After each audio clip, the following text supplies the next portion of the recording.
അയോധ്യയിൽ പൂജിച്ച അക്ഷതം ഭാരതമെങ്ങും വിതരണം ചെയ്യുന്ന ചടങ്ങ് ഏതാനും ദിവസങ്ങളിലായി നടന്നു വരികയാണ്. ഈ അവസരത്തിൽ അക്ഷതമെന്നാൽ എന്താണ്? അതിൻ്റെ അനുഷ്ഠാനപരവും താന്ത്രികവുമായ പ്രാധാന്യമെന്ത് എന്ന് മനസ്സിലാക്കേണ്ടത് അത്യന്താപേക്ഷിതമാണ്. അയോധ്യയിൽ പൂജിച്ച അക്ഷതം എല്ലാ ഭവനങ്ങളിലും എത്തുന്നു. അക്ഷതം എന്താണ്? മിക്ക ഹൈന്ദവ അനുഷ്ഠാനങ്ങളിലും ഉപയോഗിക്കുന്ന പൂജാദ്രവ്യമാണ് അക്ഷതം.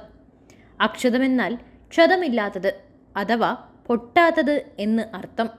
പൂജാതി കർമ്മങ്ങളിൽ പഞ്ചഭൂതങ്ങളിൽ അധിഷ്ഠിതമായ തത്വങ്ങൾ ഉപയോഗിച്ചു വരുന്നുണ്ട്. അക്ഷതം ഒരേ സമയം തന്നെ പൃഥ്വി എന്ന തത്വത്തെയും ആകാശം എന്ന തത്വത്തെയും പ്രതിനിധാനം ചെയ്യുന്നു. അതുകൊണ്ട് ആകാശതത്വമായിട്ടുള്ള പുഷ്പം ഇല്ലെങ്കിൽ പോലും അക്ഷതം കൊണ്ട് പൂജ പൂർത്തിയാക്കാമെന്നാണ് ആചാര്യമതം. ദേശവ്യത്യാസമനുസരിച്ച് അക്ഷതം തയ്യാറാക്കുന്നതിലും ഉപയോഗിക്കുന്നതിലും വ്യത്യാസമുണ്ട്. കേരളീയ സമ്പ്രദായമനുസരിച്ച് ഉണക്കലരി, നെല്ല് ഇവ രണ്ടിൽ ഒന്ന് അനുപാതത്തിൽ കൂട്ടിച്ചേർത്താണ് അക്ഷതം തയ്യാറാക്കുന്നത്. അതായത് 2 നാഴി ഉണക്കലരി എടുത്താൽ 1 നാഴി നെല്ല് ചേർക്കാം. ഇവ രണ്ടും കൂടി കൂട്ടിക്കലർത്തിയാൽ അക്ഷതമായി.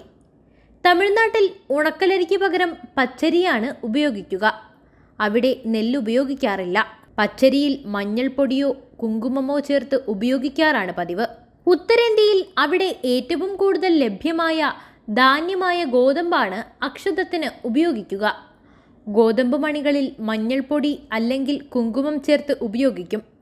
ഏത് ധാന്യമായാലും അത് പൊട്ടാൻ പാടില്ല എന്നതാണ് അടിസ്ഥാന സ്വഭാവം.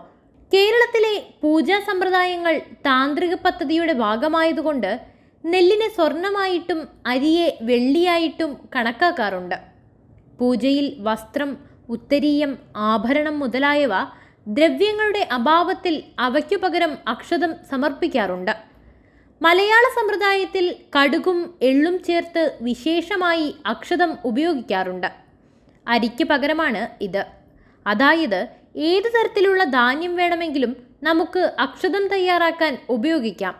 സാധാരണയായി ഓരോ ദേശത്തും അവിടെ സുലഭമായ ധാന്യങ്ങളാണ് ഉപയോഗിക്കുന്നത് എന്ന് മാത്രം. ധാന്യമണികൾക്ക് പൊട്ടലുണ്ടാകാൻ പാടില്ല എന്നത് നിർബന്ധമാണ്. സാധാരണ പൂജാവേളയിലും പൂജാവസാന സമയത്തും അല്ലാതെയും അനുഗ്രഹിക്കാൻ വേണ്ടി ഉപയോഗിക്കുന്ന മാധ്യമം അക്ഷതമാണ്. അക്ഷതം കയ്യിലെടുത്ത് പിടിച്ചുകൊണ്ട് ധ്യാനിക്കുകയോ ജപിക്കുകയോ ചെയ്ത ശേഷം ആളുകളിലേക്ക് വിതറിയാണ് അത് ചെയ്യുന്നത്. ഓരോ ആളുകൾ പൂജകളിൽ ചെയ്യുന്ന സങ്കല്പങ്ങൾ, പ്രാർത്ഥനകൾ ഇവ ദേവനിലേക്ക് ചേർക്കാൻ വേണ്ടി അക്ഷതം ഉപയോഗിക്കും. പൂജകളിൽ പങ്കെടുക്കുന്ന ആളുകളുടെ കയ്യിലേക്ക് അക്ഷതം കൊടുത്തിട്ട് അക്ഷതത്തിലേക്ക് ആ പ്രാർത്ഥനകൾ എത്തിച്ച് മൂർത്തിയിലേക്ക് സമർപ്പിക്കുന്നു. പൂജ കഴിഞ്ഞ് തിരികെ കിട്ടുന്ന അക്ഷതം വഴിപാടംശം പോലെ തന്നെ പാവനവും പരിശുദ്ധവുമാണ്. അതുകൊണ്ട് തന്നെ പൂജിച്ച അക്ഷതം പുണ്യമാർന്നതും പവിത്രമായി സൂക്ഷിക്കേണ്ടതുമാണ്.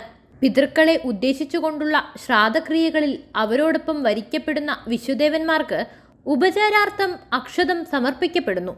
വിവാഹങ്ങളിൽ വധൂവരന്മാരുടെ ശിരസിൽ മറ്റുള്ളവർ അക്ഷതം തൂകി അനുഗ്രഹിക്കുന്ന പതിവുണ്ട്.